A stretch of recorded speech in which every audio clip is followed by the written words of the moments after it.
Hello students, today's topic of discussion is steps in educational planning, and our objectives will be to make us familiar with the concept of planning, to understand the meaning of educational planning, to know the process of educational planning. The word planning has been defined differently by different authors. The Oxford Dictionary, in one of its meanings, says that to plan is to devise or design, to arrange beforehand. According to Professor Robbins, to plan is to act with a purpose, to choose, and choice is the essence of planning.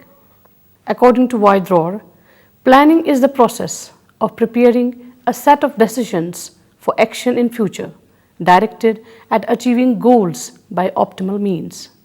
The key elements in this definition are that it is a process, it presupposes the existence of goals to be achieved, there is an orientation to the future, it involves the preparation of a set of decisions to achieve goals.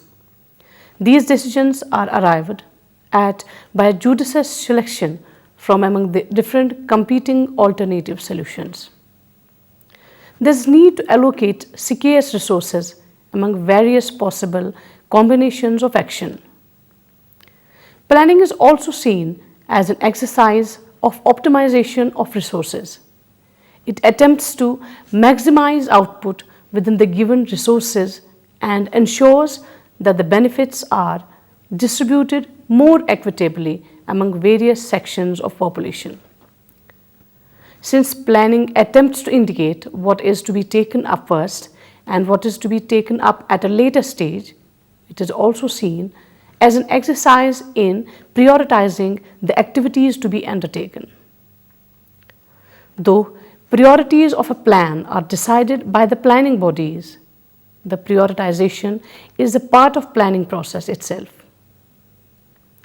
Planning can be defined as a process of taking decisions for future actions in order to achieve predetermined objectives by optimum utilization of available resources in a limited time frame.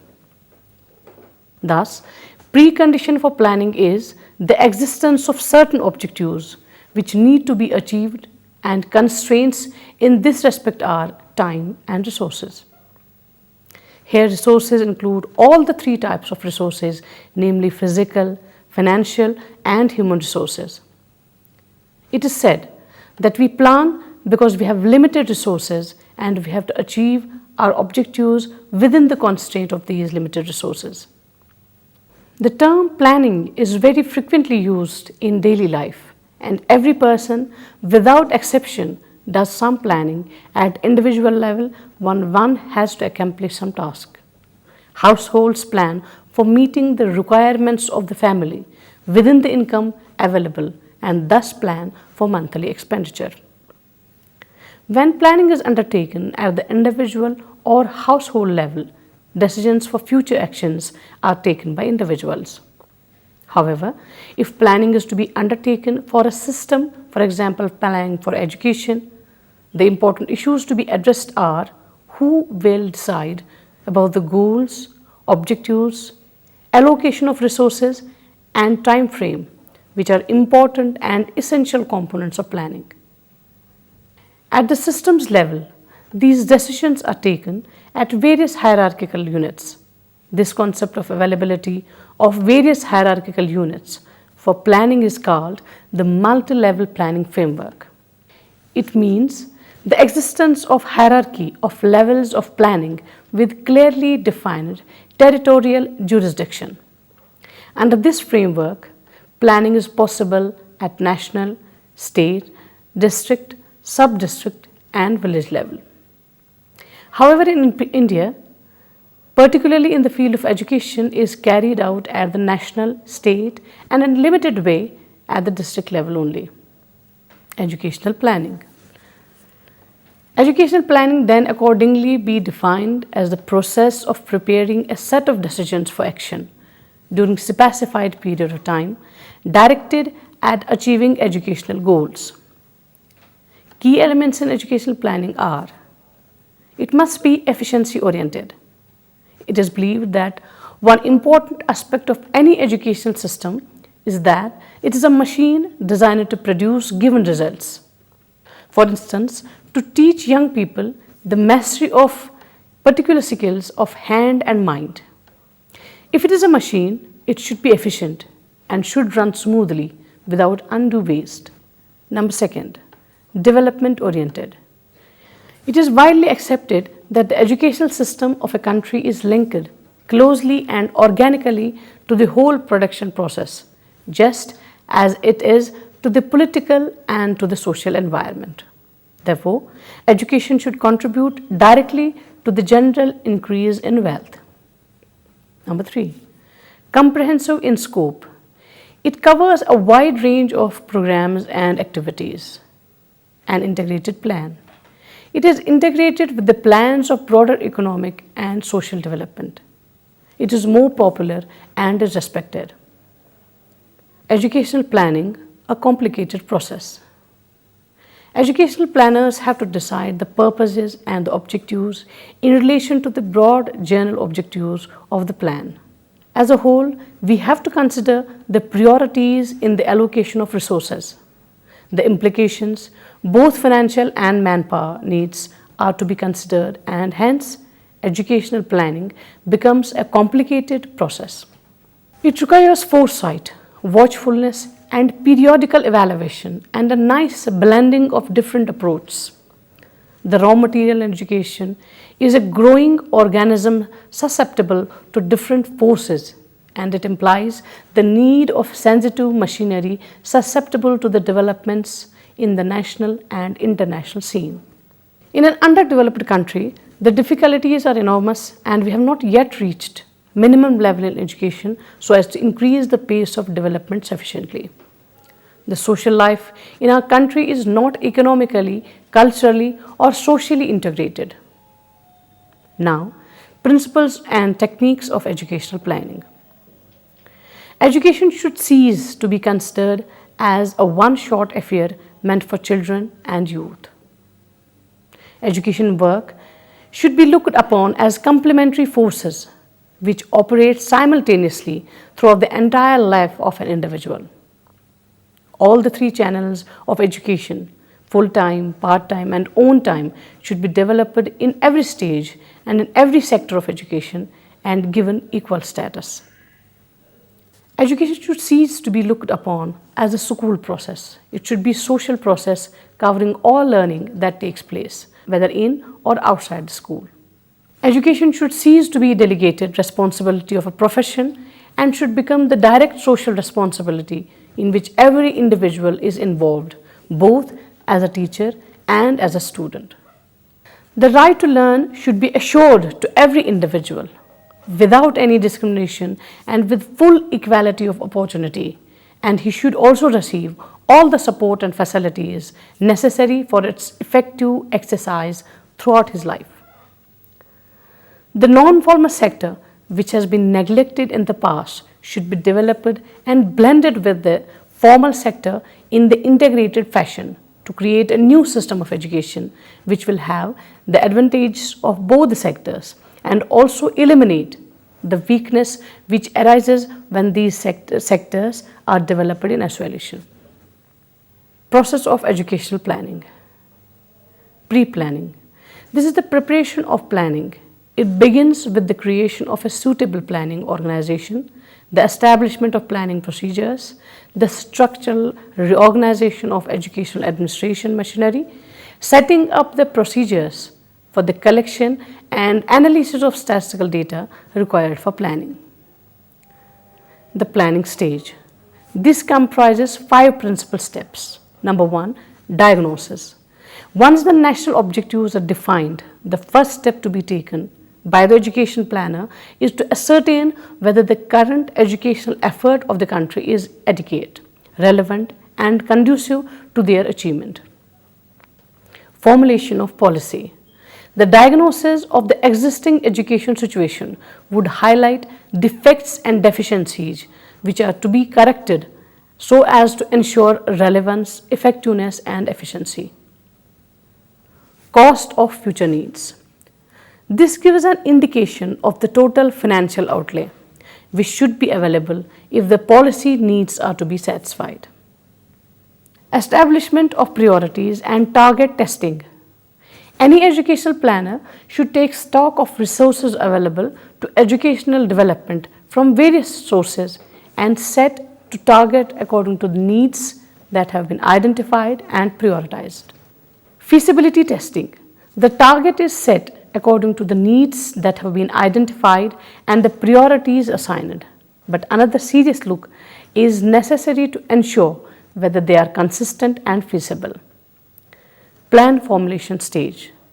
The purpose of planning is primarily twofold: to present a set of decisions to the appropriate national authorities for approval, to provide a line point for action by the various agencies responsible for implementing these decisions.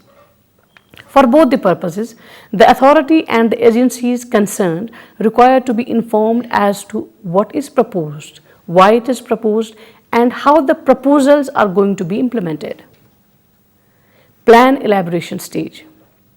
Before the implementation starts, the education plan has to be elaborated so that individual action units become more clearly identified. Now, dear students, let's have a look over the main stages or steps of educational planning. Actually, there are 5 main steps of educational planning. Number 1 is collection and analysis of statistical information. At this stage, relevant information about the system of education and concerned socio-economic factors is collected so as to provide the quantitative basis for projections aimed at the future development of the educational system. Along with this, assessment in some allied fields is also necessary, as education is an integral part of the total plan and is closely interrelated with the economic development of the country. Number 2, evolving policy proposals. The statistical information collected helps in identifying the gaps, weaknesses, and shortcomings and provides the planners with a clear idea of the existing conditions. This helps the planners in formulating policy proposals aimed at accomplishing predetermined objectives. The formulation of the policy proposal requires an overall view of the role of education vis-a-vis the economic development and the overall planning. It should also take into account the complexities of a large country like India, the diversities of cultures within it, as well as the regional aspirations. These necessitates the introduction of a uniform educational system like 10+2+3 system, along with scope for regional diversities in the curricula. It should also aim at evolving policy decisions concerning rational norms of optimum class size in terms of enrollment and student-teacher ratios at different levels and types of education. Besides policies concerning admission criteria, promotion of students, fees to be paid on the basis of the principle of social justice, supply of textbooks, equipment, devising curricula, methods of teaching, teachers' qualifications and in-service professional development, methods of evaluation, medium of instruction, language policy and teachers, salaries must be taken into account. Projections, programming and project analysis. An effective plan necessitates projections of all the inputs of the educational system, like teachers, students, administrators, school building and classrooms, equipments and financial requirements. Projections have to be made of the future nature and size of the demographic composition of the population for a period of 15 to 20 years. Since student is the focus of educational process, projections should begin with the school and the college age groups drawn on a yearly basis in terms of enrollments. There are 2 commonly employed procedures available for scientific projections. The enrollment ratio method, which is based on the projection of past and present ratios of school enrollment or school attendance into the future. It requires estimates of population by age and sex regarding school enrollment and or attendance data. Number second, the grade cohort method, which is also known as cohort survival method. This method also makes use of the past and current enrollment data by grade for every school level and for approximately 7-year and 10-year data for primary and secondary level respectively. It also requires data on the number of new students, repeaters and those who pass on to the next higher class for every standard class. Projections are calculated from the survival rates of the students after taking into consideration demographic characteristics such as birth rate, mortality rate and migration rates. Along with this, a minimum social standard of education needs to be postulated, such as compulsory schooling for every child for a certain number of years. Besides, provision should be made in the estimates for the changes made by students midstream. And other forms of turnover, adult education, literacy programs, excess supply of products in a particular stream, etc. An assessment should also be made about the efficiency and effectiveness of the curricula, pedagogy used, and criteria of admissions and evaluations, as well as the change required therein. This is followed by programming and operation.